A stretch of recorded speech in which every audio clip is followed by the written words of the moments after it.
भारत में अजस्र मंदिरों में भगवान कृष्ण की अलग अलग मुद्राएं हैं। कहीं वो एक छोटे बालक के रूप में है, तो कहीं एक रक्षक के रूप में, तो कहीं एक प्रेमी के रूप में।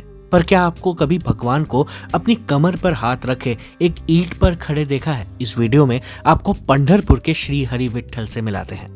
प्राचीन काल में वर्तमान महाराष्ट्र में दंडीवन नामक स्थान पर एक धर्मपरायण दंपति जानुदेव और सत्यवती रहते थे। उनका पुंडलिक नाम का एक पुत्र था। ये बहुत होशियार लड़का था और अपने माता पिता की तरह धर्मनिष्ठ भी था और भगवान कृष्ण की पूजा करता था।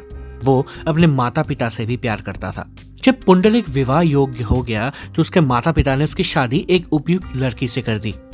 शादी के बाद पुंडलिक का अपने माता पिता के प्रति रवैया काफी बदल गया। वो उनके साथ बहुत बुरा व्यवहार करने लगा था। पुंडलिक भगवान कृष्ण को भी पूरी तरह से भूल चुका था। माता पिता पूरी तरह परेशान और निराश थे।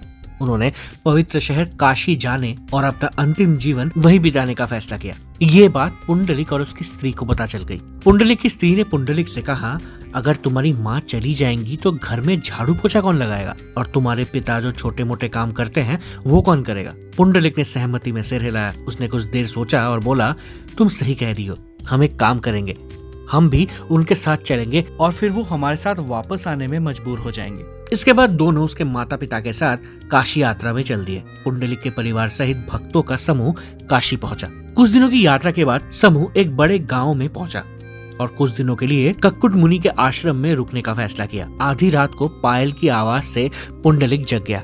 उन्होंने आंखें खोली और देखा कि 3 युवतियां जो बेहद खूबसूरत थी लेकिन बहुत गंदे कपड़े पहने हुए थे, वो आश्रम की साफ सफाई कर रही थी। कक्कुट मुनि के कपड़े भी धोए और आश्रम से बाहर चले गए।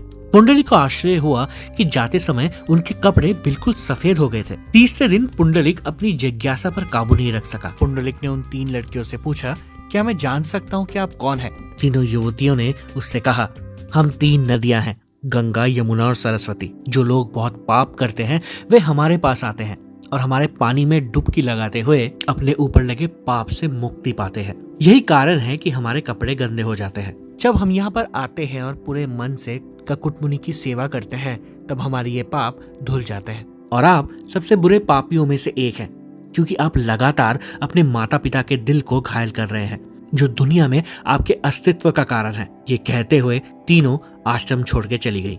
इसके बाद जो पुंडलिक अपने घर लौटा वो बदल चुका था। वो अपने माता पिता की इतनी सेवा करने लगा कि ये बात उसके गांव में फैल गई और जल्दी दूर दूर तक लोग उसकी बातें करने लगे। उधर पांडुरंगा के रूप में भगवान कृष्ण ये सब देख रहे थे और पूरी दुनिया को इस भक्ति के बारे में बताना भी चाहते थे। एक दिन एक युवा लड़के का भेष लेकर भगवान कृष्ण पुंडलिक के घर आए। इस समय तक पुंडलिक के माता पिता बहुत बीमार रह रहे थे और उन्हें अपनी हर जरूरत के लिए मदद की जरूरत पड़ती थी।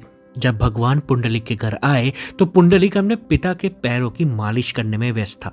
भगवान कृष्ण ने बाहर से पुंडलिक को बुलाया। कृष्ण ने कहा, मैं कृष्ण हूँ, मैं तुमसे मिलने आया हूँ, क्या मैं अंदर आ सकता हूँ?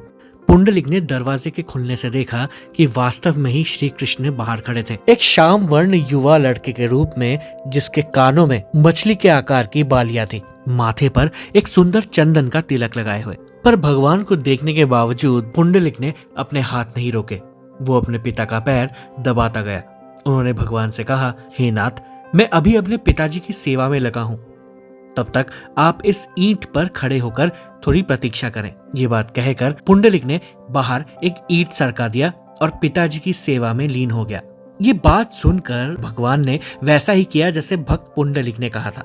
उनके साथ रुक्मिणी माता भी दूसरी ईंट पर खड़े होकर प्रतीक्षा करने लगी। पिताजी की पूरी सेवा करने के बाद जब पुंडलिक बाहर आए तो उन्होंने देखा कि तब तक प्रभु और माता मूर्ति रूप ले चुके थे।